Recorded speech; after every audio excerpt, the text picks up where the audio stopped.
vetting the information, those types of things.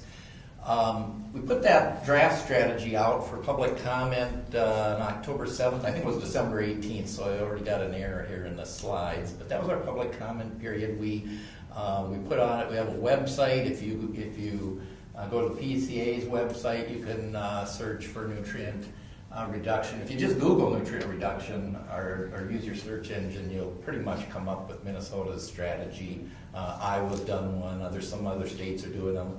And so you might see those as well. But generally speaking, our strategy comes up pretty high on that list. And so there we put out some guides to the review of it, some FAQ type stuff.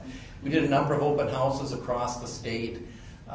Because really what happens with a strategy like this is a conversation. This isn't a rule. This isn't the policy itself. It's a guide to policymakers. It's a guide to implementers. It's written at the state level. And so it's looking at those larger policies that we have and programs for dealing with nutrients. Out of those open houses, and we also went out to as many meetings as we were invited to, such as this, from different stakeholder groups, and so we've been very busy on that. We got 86 written comments. In there were 300 different actual points that were being made by those commenters, and those are currently under review, and so the strategy will change. Those comments are going to have influence on the strategy itself, and we expect somewhere probably early in April we should be able to have our final comment out. Even that doesn't end it. This is an ongoing approach in that the conversation, the ideas are developing. We had to develop an adaptive approach to the strategy because we can't really get to all of our goals. When we establish what the goals need to be for nutrient reduction in our waters, we had a hard time, we'll talk about that, to sort of get us all the way to that with the techniques and the approaches that we have today. So we're going to have to continue to innovate, to learn, to adapt as we go as well. So here we are. We're up to that third box now. We're doing the revising. Upon, as I said, we will then implement and adapt. Why do we need it? We focused on that question. Why do we need a strategy? We've got nutrients that are really showing up as a significant problem at all geographic scales, at national, international, and within Minnesota at regional levels, such as our large lakes. We've got groundwater issues that we've been hearing about this morning, Lake Pepin, and then we have local issues. One of our most prominent impairments for waters in the states, one of the categories is that other than probably following mercury as nutrients. At the national level, we contribute water to 2 downstream systems that are impaired or have impacts from nutrients. At the Gulf of Mexico, there's been a task force. I sit on that as a coordinating committee member for Minnesota. We've been working at that for about 10 years, having a real struggle really in sort of knocking down the level of problem that's occurring there. And the goals for that are 45% reduction of all of the flux coming from the Mississippi Atchafalaya river system into the Gulf. At Lake Winnipeg, we've identified that was listed as from a global organization as one of the most nutrient-impaired lakes, or at least the poster child for nutrient-impaired lakes globally last year. And so that, along with the Lake Superior, the Great Lakes system, very sensitive, very important to us. We have downstream issues. Within Minnesota, we've got Minnesota River eutrophication standards that are under development. This shows where we are in terms of looking at the data relative to the rivers in the state. Based on where those standards are projected to be, the red lines will show already projected we'll have a significant number of impairments in the rivers of the state. The yellow ones are where we have high nutrients, but we don't have the corresponding problem of eutrophication showing up, and so we've got the stressor there, but not the problem. That may just be that we've got so much sediment in some of those systems that they're light limited as opposed to nutrient limited, and you can see that we also do have rivers where we are within standards. But we looked at generally what's going to take to get where we want to be on those, and it's about a 40% average total phosphorus reduction that we see needed. Here's looking at what we do now, lake eutrophication. This is the basis of our current assessments and impairments, and so again, we're looking at the dots, or all those that are listed currently as impaired local lakes. Again, we looked at what's kind of a typical reduction that we're going to need on average, and so in that same 45% reduction level. And then the larger shaded areas are watersheds that are contributing to larger systems that are impacted, such as Lake Pepin and some of the larger reservoirs. So you can see a large part of the landscape in Minnesota is contributing to nutrient concerns. We're working right now on the issue of nitrate toxicity in waters, that at a certain level, it's not just a eutrophication problem that occurs in Minnesota's waters, but actual nitrate toxicity. We've not established where those levels should be. We're working with EPA, we're working with some of the other states in the Midwest. This shows what the levels are relative to nitrates in our streams across the state, and you can see that in the southern part of the state we have very high nitrates in our waters, exceeding 10 milligrams per liter. Up in the north, generally we're down very low, below 1. Depending on where those standards would come out, we may have a 10 to 50% nitrate reduction that would be needed to address those toxicity concerns. I'll go by this one. We've had some really good talks this morning on groundwater, and I'll let that go. Again, here's stream drinking water standards. Those streams in the state that currently are managed for cold water fisheries or drinking water. And you can see that they're generally along that east side, but a little bit throughout the state. There's a few red lines in there that you can pick up down in southeast and in central Minnesota.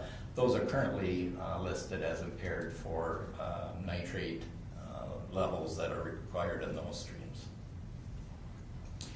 We took a look as part of that study on what's happening with nitrate concentrations since 1976. We have a good record of data. The goals for the Mississippi, for the Gulf of Mexico, are based on a baseline of 80 to 96. And so 76 is sort of a baseline early period. And we've looked what's happened over that period of time, and you can see that by and large we've had increasing trends of nitrates in the rivers. In fact, in the Mississippi, 100% increase is not atypical, as you can see. Now, keep in mind, those were typically very low levels back there in 76, and so 100% increase is still somewhat of a low number, but it is an increasing trend. The Minnesota River, where we have high levels of nitrate and have for some time, if there is some silver lining here, at least we saw some indication of a decreasing trend there, albeit we're still at very high numbers. So we've got information that the problem generally across the state is something that continues to be a concern. Here's looking at a couple of putting some numbers on this in terms of what's the loads leaving the state at each of our corners of the state, going up to Lake Winnipeg and down to the Gulf. We can see 37 million pounds going up to Lake Winnipeg, and 200 million pounds, that's 100,000 tons of nitrogen going down to the Gulf of Mexico, leaving Minnesota. Now we're a headwater state, and I think you understand, that means our water comes to us as rain and snowfall. We're not sort of taking in other people's water and passing it through. We pass our water down through other states. And so it's a concern that we're taking in water that's rain and snowfall. By the time it leaves Minnesota, we got 100,000 tons of nitrogen in there. The graph is showing at the Twin Cities area that when we look at 80 to, so we looked at the baseline period, which on that graph is a little hard to see, but it's the square red bars in the kind of a see if I can. When we look at this line up here, We matched that up with what's been happening in the last 10-year period to see are we making some progress on this or not. And you can see that they line up pretty closely. And so we haven't really been able to see that in the area of nitrogen and surface waters we're making much progress. That doesn't mean that some good things aren't happening, but it does mean likely that to the extent we're doing some good things, some other things are offsetting it, and we're just not really making progress in the water. In some cases, it can be due to lag times between the time we do things and when it shows up. If we're going to get to our goals, then we need to get down to those lower green triangles, and so that's kind of showing where we're going to need to be at base at different flows. So why do we need a strategy? We got large nutrient reductions needed both for local and downstream waters. Our current efforts are not achieving the needed reductions, particularly in the area of nitrogen. If we just focus on localized problems alone, which is always a high priority for us, take care of the things near to where we are, that may not get us to where we need to be. And so that's a good strategy to work on localized problems, but that alone may not get us to where we need to be on these downstream problems. And we're going to need changes on millions of acres, and so we're going to need a coordinated effort. So let's look at how we developed a state-level nutrient strategy. Goals, what's needed for the reduction, some sources, what should we focus on, where are the priority areas in the state, what level of BMP adoption is needed, do we have the BMPs and are we doing them at the right scale? How are we going to get there from where we're doing now? We've got some good strategies out on we list a number of the state programs that we have. We have good programs in the state. We're a leader generally when we're working with other states nationally in terms of the programs we have. But even with the existing programs, we're going to need to step it up as well as develop additional innovations. Research, there's some things, as I said, that we really couldn't get to the final solution we had. So adaptation research is going to be a critical thing. Where are going to be the most important areas to focus research?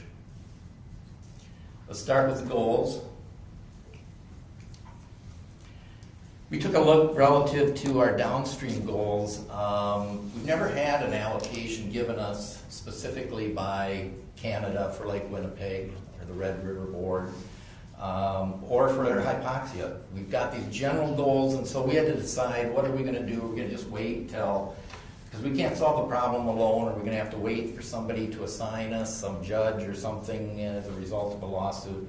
So we decided we would take our proportional fair share, meaning if it's a 45% reduction goal needed for the Gulf, we would, as a provisional goal, adopt 45% reduction of our contribution to that. So we just assume we're going to shrink the pie down for the Mississippi to where it needs to be, and we'll slice our pie by 45%. And so that was our provisional goal for the Mississippi. On the red, it was 10 and 13% for phosphorus and nitrogen. Albeit I have to qualify that they are currently looking at their numbers right now. They're very active in that process and have indicated to us that they expect to come back with much higher reduction goals than previously existed back in 2003. And those could as well jump up to, they've indicated anywhere from 30 to 50%. So we'll watch that and continue to do our fair share relative to these multi-state, international types of situations. For groundwater, it's an important part of this. The goal we developed was around the 1989 Groundwater Protection Act, protecting drinking water and as well as non-degradation.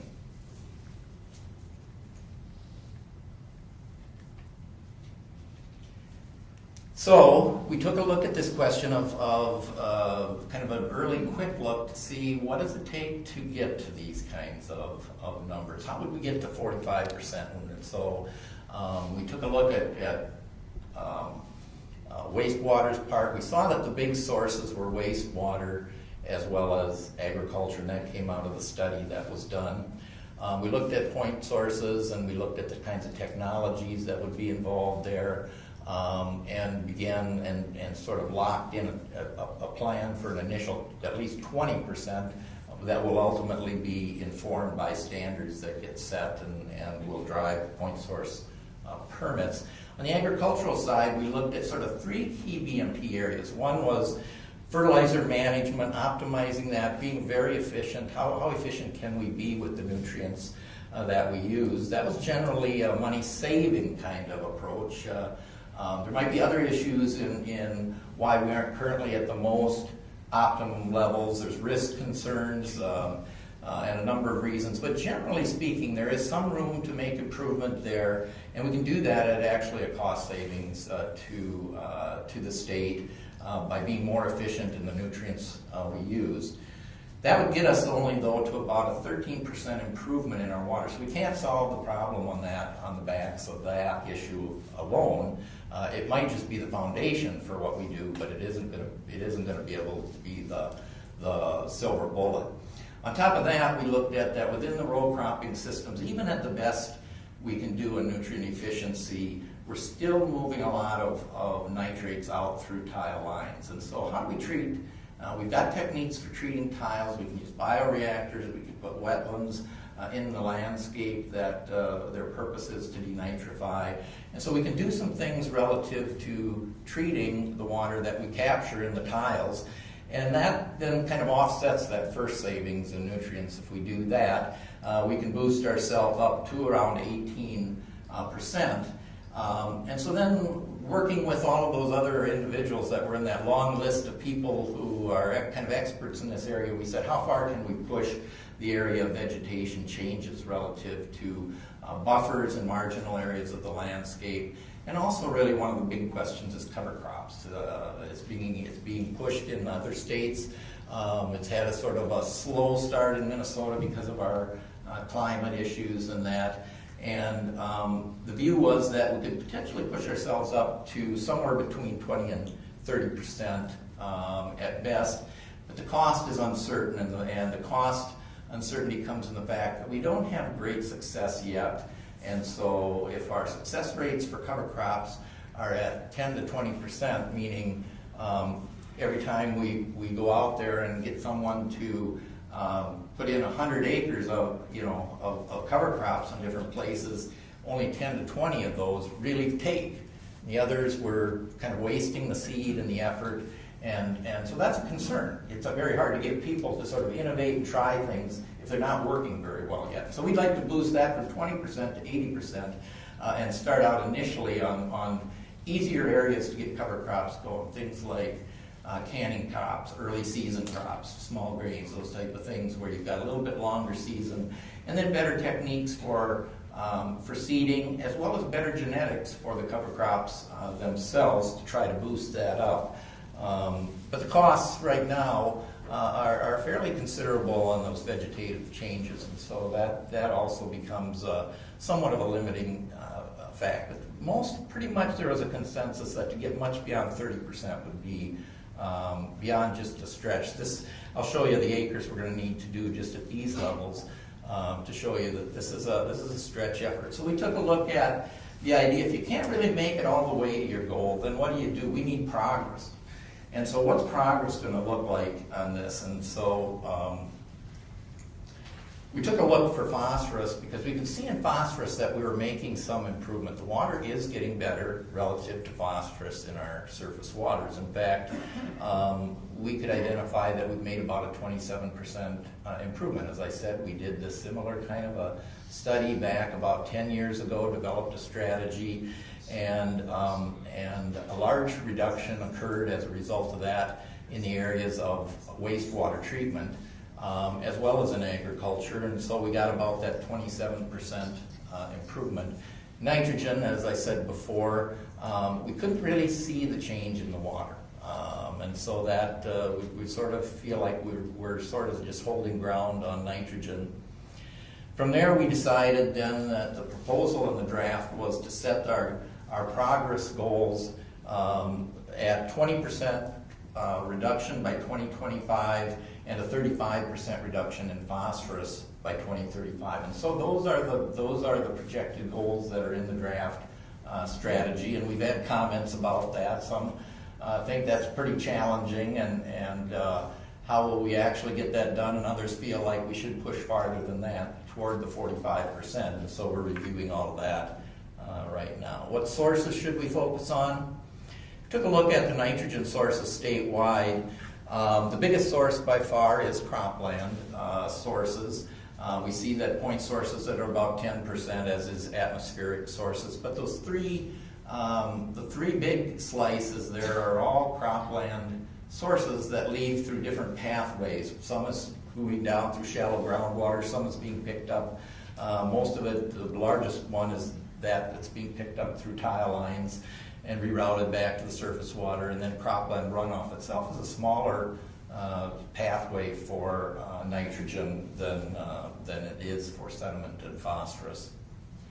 Here's a kind of a picture of how nitrates move from cropland into groundwater. This is kind of a typical situation where rainfall comes, percolates down into the ground, and you see these pathways, and it's relatively slow, comes back out in baseline in the stream at some point. And so we'll see that in some of the aquifer areas where we're doing irrigating, more coarse aquifers. It's moving down past the wells. What the wells aren't picking up are moving to our rivers and streams, and we'll see this in the karst area.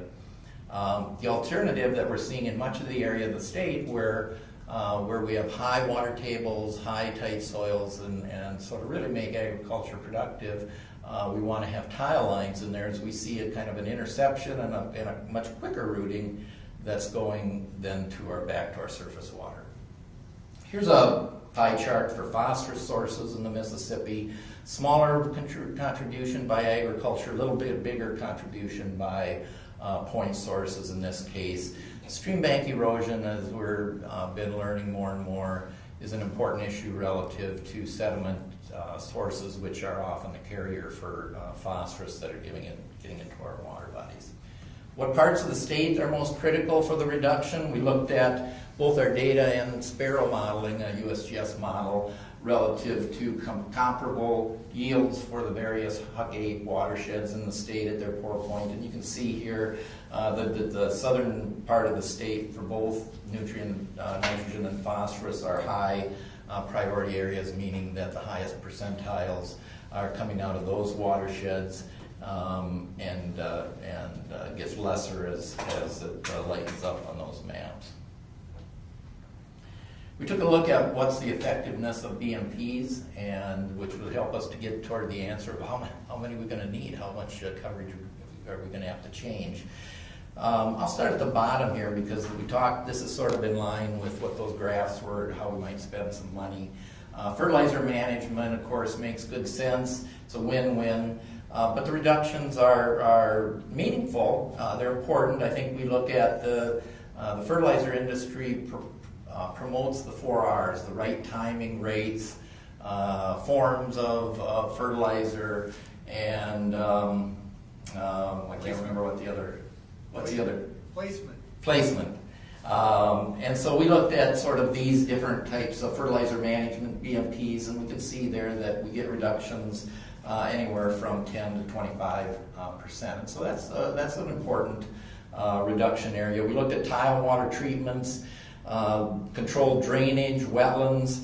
Bioreactors are they can be a contributor. Wetlands especially can be very effective, and so I think we need to really sort of think in line with this afternoon's talks. How do we sort of protect wetlands themselves? We have to be careful because we can love them to death here. We don't want to turn all our wetlands into treatment systems, but wetlands as a treatment device, wetland processes can be important, and so we need to think about that as part of our system. And then finally, vegetative cover. We can get a lot of change with vegetative cover when we do 2 things. One is if we actually take areas that are marginal. We've not proposed that we take highly productive areas and take them out of production, but areas that are marginal, they're not the best for production, and they're a high risk, and areas where we can make a significant amount of change. Cover crops, as I showed there, the cover crop average is only about 10% because of the fact that they don't work in enough places yet, at least as we have been trying it in the past decade or so. I think it's coming on very strong. You'll see later we're promoting that we should take a stronger emphasis on research and development in cover crops. Cover crops cover those sort of brown shoulders that exist out there on the landscape. You got that You got that really intensive productive middle summer season with corn and soybeans, and then you got a brown area on each side of that with leftover nitrogen and other issues. And so cover crops could be one of our benefits there, along with buffers and those types of things. But you can see you can get a 95% improvement just by getting areas into perennials. And so energy crops may also have a play in this, because there's a situation where we can make an area productive economically, but also look at alternatives to row crops as an economic system. So what are we going to need to get to these levels of reduction? This is looking at the Mississippi. To get to a 20% reduction, we need that rate and timing optimized on about 11 million acres in the Mississippi system. Now that's a good share of it.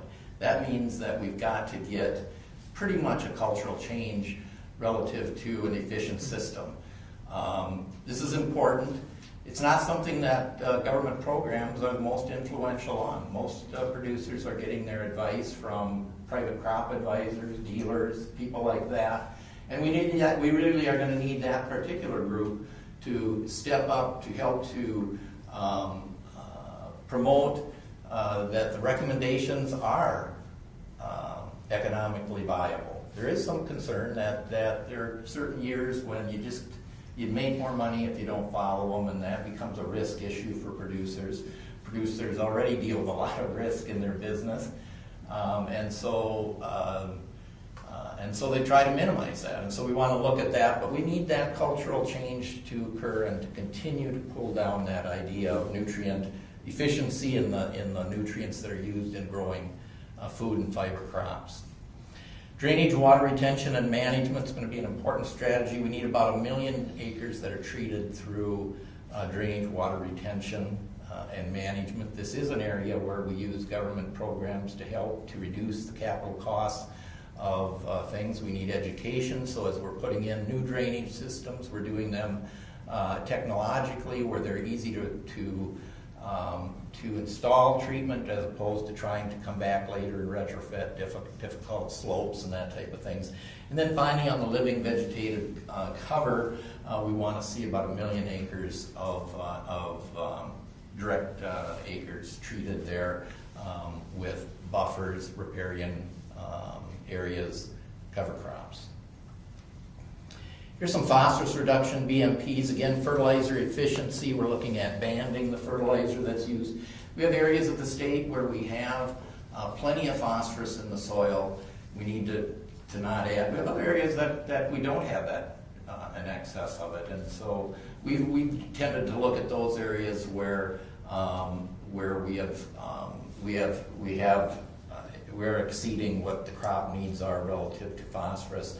We make about a 24% reduction from that. Tillage is sort of like the fertilizer management of this one. The costs are relatively low to the producer relative to the benefits that exist, and so you get a pretty good boost there. If there's an area where we want to see sort of that cultural change, we just need to sort of keep residue on the land, minimize the tillage that's occurring. And then again, up in the vegetated cover, we get the benefit from vegetative cover, both on the phosphorus and on the nitrogen, and so that's going to be an important long-term priority. Here's the levels that we need relative to phosphorus BMPs. For crop residue increases, again, as I said, that's the one that we want to see sort of ubiquitously out there on the landscape at about 7 million acres. Banding and better soil phosphorus management on about 2 million acres additionally, and then living vegetative cover on 1 million acres, about the same as what we need in nitrogen.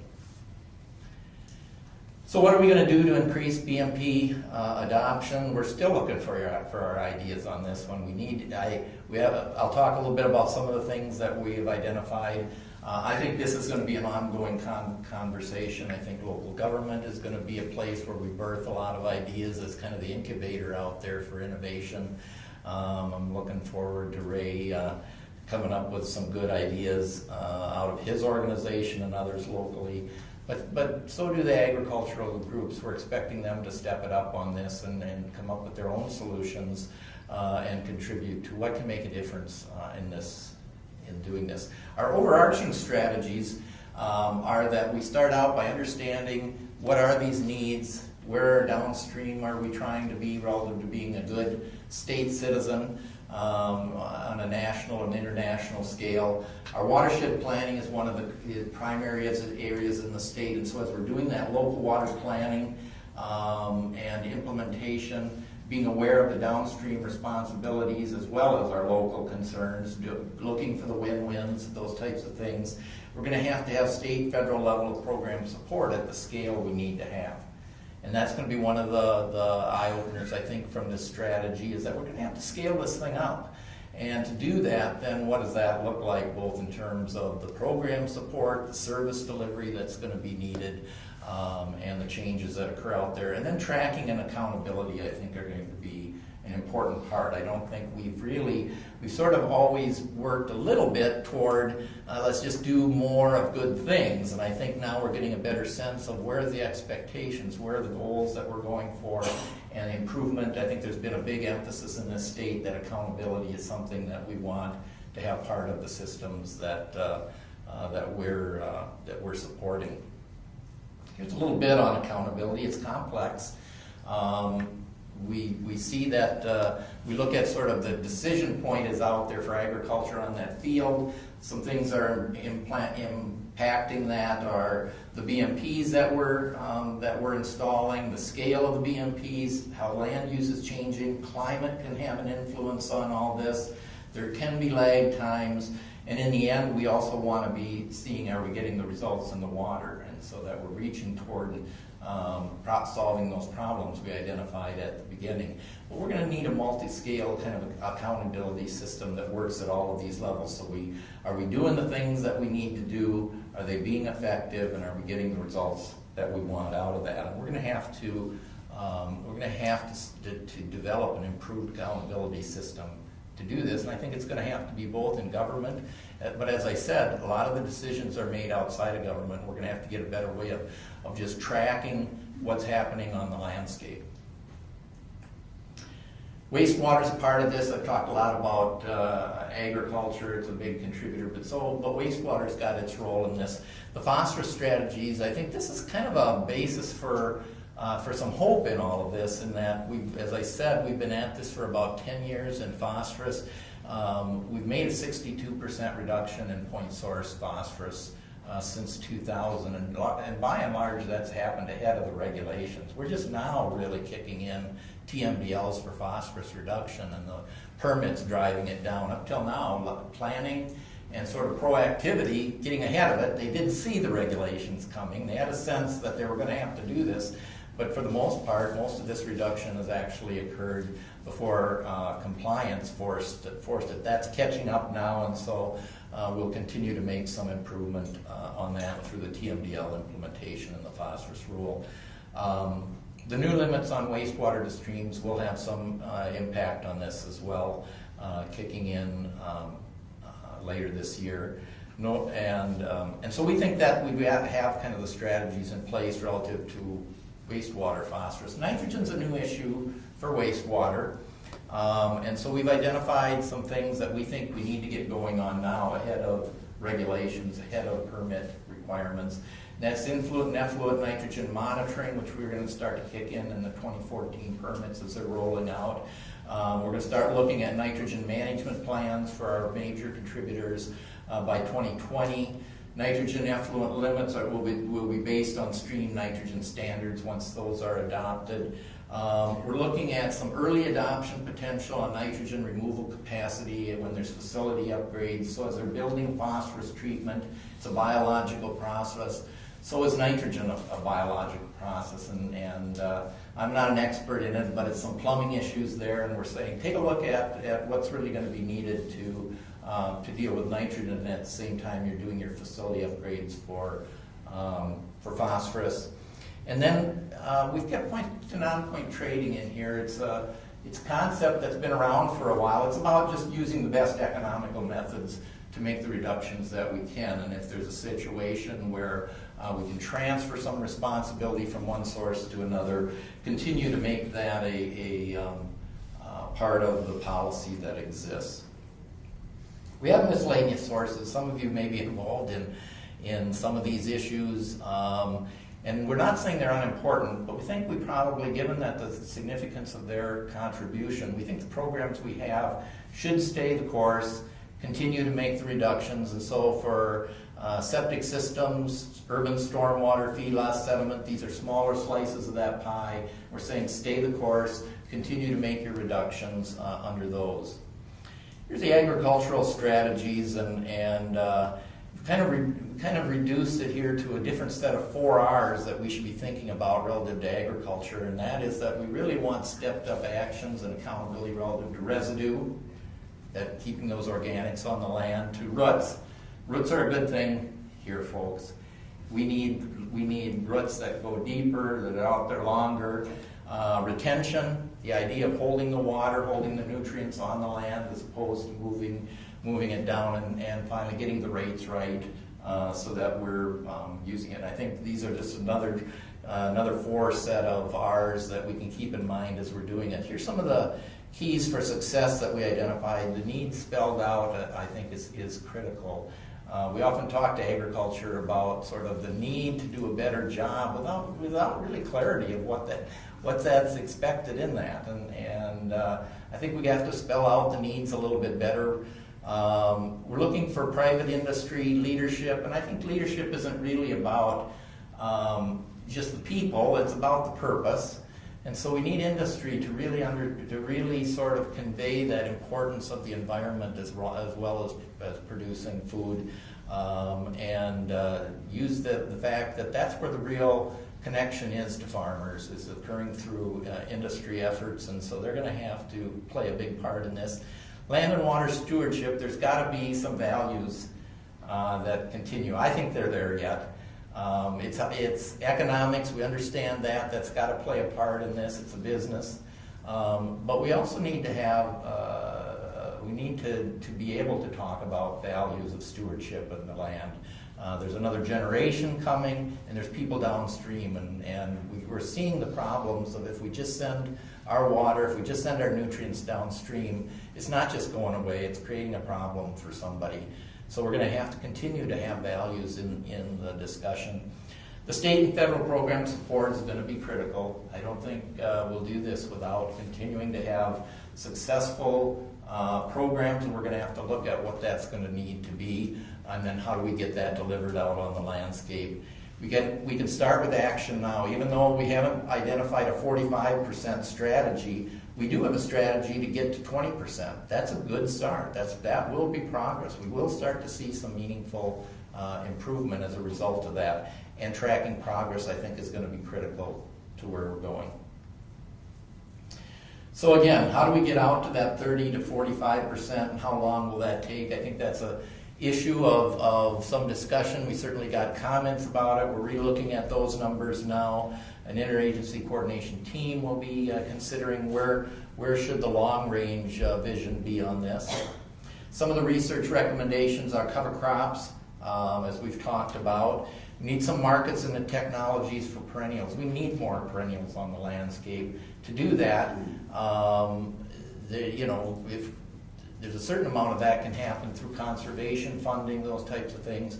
But in addition to that, we should look at other kinds of markets for perennials.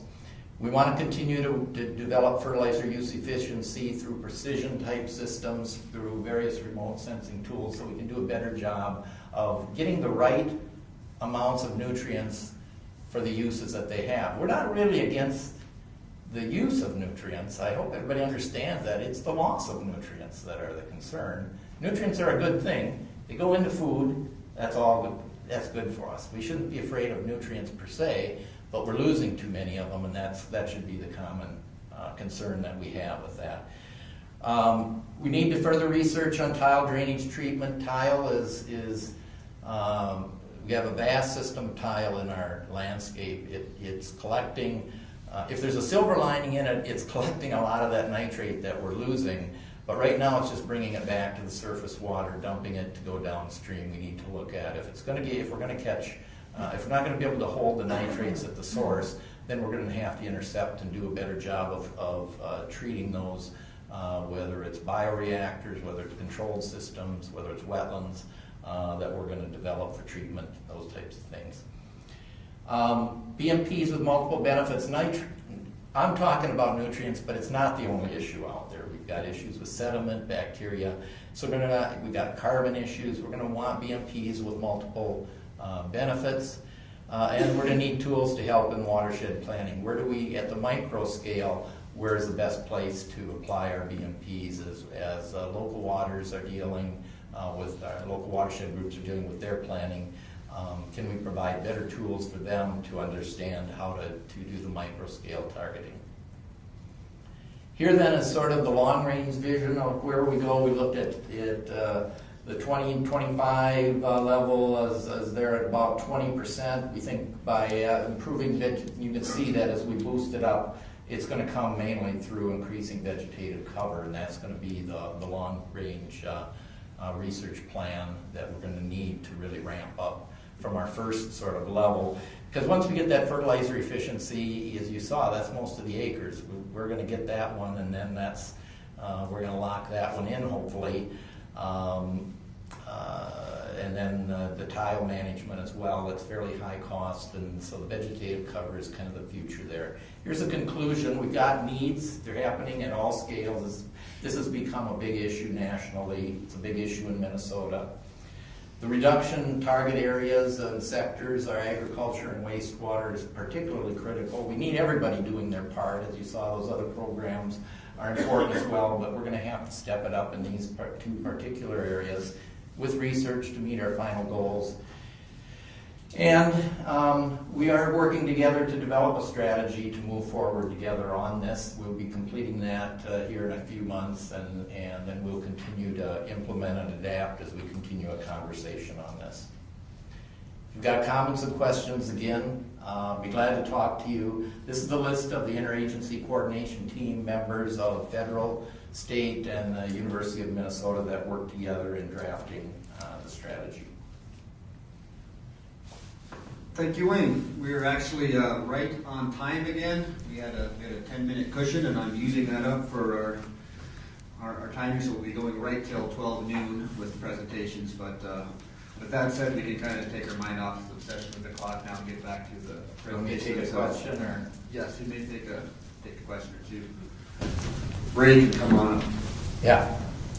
Wouldn't killing ethanol do a lot for the Gulf, really? It's certainly causing an increase in corn production. So, yeah, I mean, what's the cost of contributing to the problem as well as solving the problem? Ethanol's been an important economic system, but you don't have to read very far to find out the feeling that we've really sort of stressed the environment by ramping up the areas that we've put corn on and increased the amount of corn production. I think if we're going to have a high production level, then we have to have a high efficiency level to go with that. The challenge is going to be, if we're going to produce this much corn, then we've got to get these efficiency levels up, as well as these kind of numbers are going to be what we're going to need to have. Somebody else is going to make the decision if we're going to go get our energy somewhere else, but we certainly have heard that. You were talking about the need for research to develop new BMP technologies. What's the source of funding for that research? So we've not identified any particular way. A lot of the funding for agricultural research comes out of USDA and various national foundations. We have the legacy fund in the state that produces a certain amount of that money. Most of it's going to implementation, some to assessment and planning. A certain amount is going to research. So there's no single source of where that is. We probably put more of an emphasis in identifying what we think are the critical research areas than a specific plan of who will take that on. One of the things that's in the strategy, and we certainly heard it, that the strategy needs to go further. Good ideas, but where's the detail? How are we going to get these things done and stuff? And so one of the things that we're looking right now is that there's a few of these key areas that we are looking at, that by 2016 we should develop more specific plans and come out with an early revision to the strategy that we have relative to some key program areas, how we're going to do it, and even in the area of research. One of the things that we have done is we've taken some of our PCA money, 319 money, which is federal money, and we've given a contract to the University of Minnesota to lay out an initial framework for a cover crop stepping up plan in the state, and what would be the key elements of that, building of better genetics, different technologies for placement of the seed, those types of things. So we're starting that process immediately to sort of get the right people engaged that can bring the right plan for those details together. Thank you, Wayne.